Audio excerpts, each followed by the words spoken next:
Monsieur Hameau disait souvent, quand on se mettait en face de lui, c'est la mort que tu viens chercher.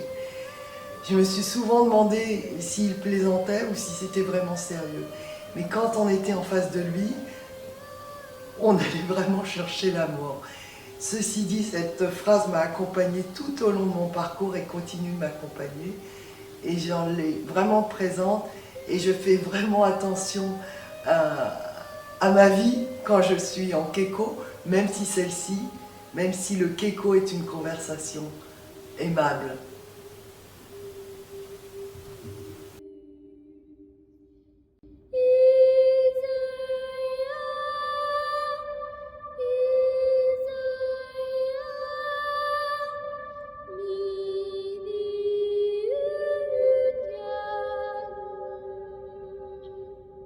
Alors, la spiritualité, elle est très intime et elle est très personnelle.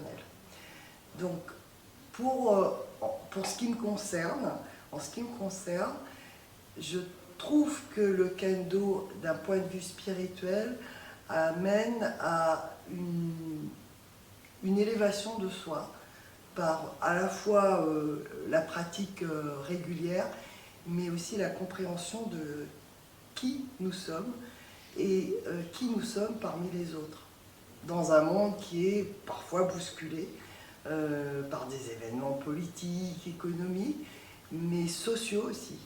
Donc le kendo, d'un point de vue spirituel, c'est, je dirais, la voie pour trouver sa place dans un univers dont on ne maîtrise pas toute son organisation ni son évolution.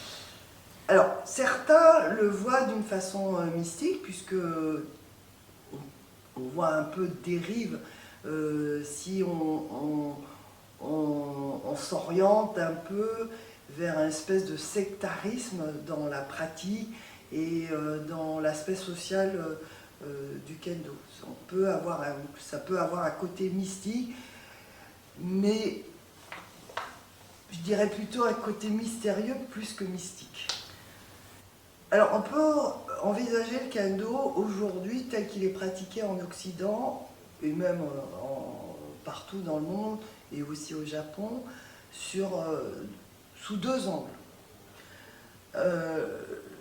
L'angle de la recherche d'une voie, et là on revient vers l'aspect spirituel, peut-être mystique et mystérieux, et puis il y a l'angle sportif, puisqu'aujourd'hui c'est très prisé par les jeunes pratiquants, peut-être un peu moins jeunes, mais ça permet, et là on revient aussi sur une idée de l'engagement de soi dans une pratique physique ou spirituelle, pour parvenir en fait à une sorte de reconnaissance parmi les autres et d'ancrage de sa personne comme une sorte de valorisation, mais c'est aussi une quête humaine.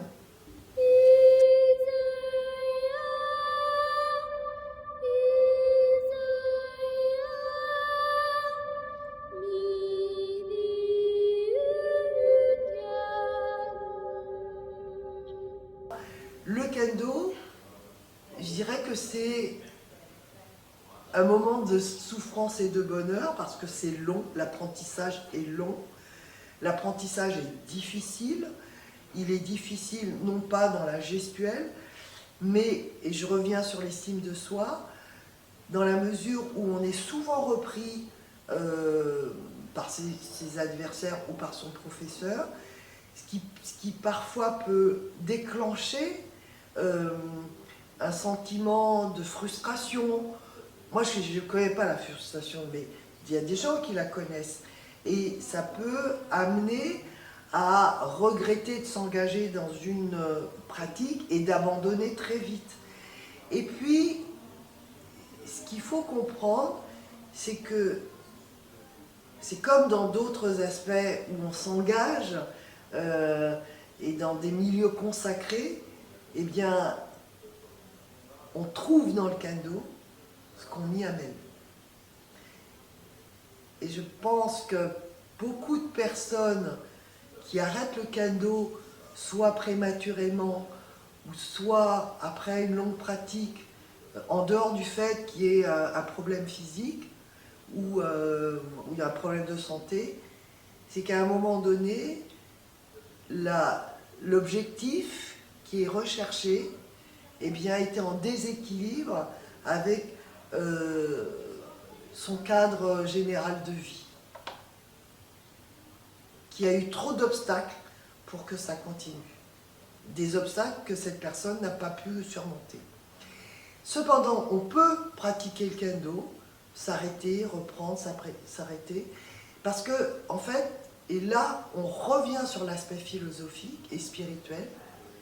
Le kendo, c'est pas une pratique physique, c'est une pratique mentale.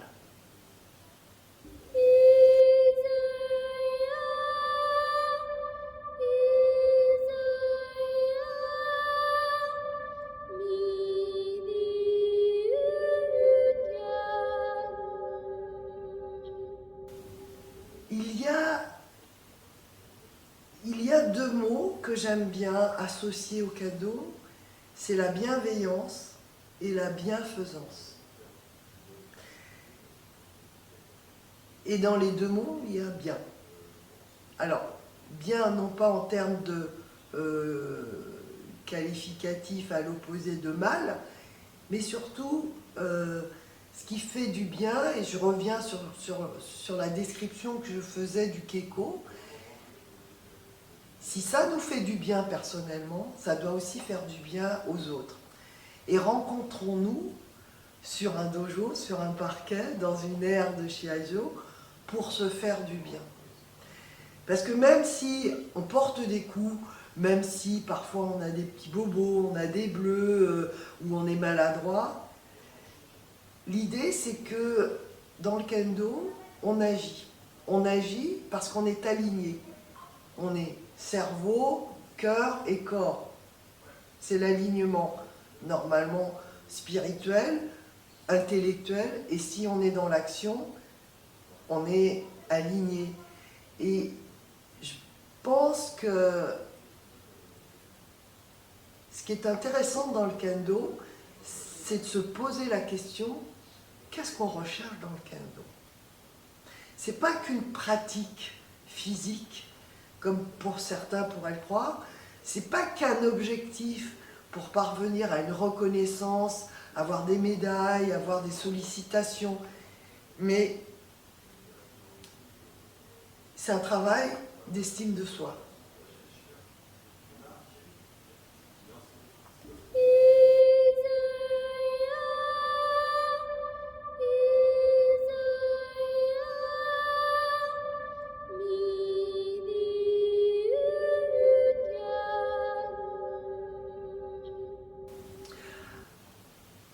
Le kendo peut être philosophique, et il est certainement philosophique. On fait de la philosophie dès l'instant où on réfléchit sur l'objet ou l'objectif ou l'intention. Dès l'instant où on décrypte quelque chose et qu'on arrive à qu'on parvient à construire quelque chose de structuré pour décrire sa pensée et de le transmettre, je pense que oui, il y a un aspect fortement philosophique, d'autant que si on fait tant d'émules, alors on n'a pas des millions en Europe de personnes qui font du kendo, mais si au Japon on a tant de pratiquants, après l'école on a 20 millions de pratiquants au Japon, en dehors en fait de la pratique obligatoire à l'école, en primaire, au collège et ailleurs, au lycée, je pense que si il y a autant de personnes au Japon qui se sont engagées dans la voie du kendo, c'est qu'il y a quelque chose qui permet à l'homme de s'élever. Donc oui, il y a un aspect philosophique.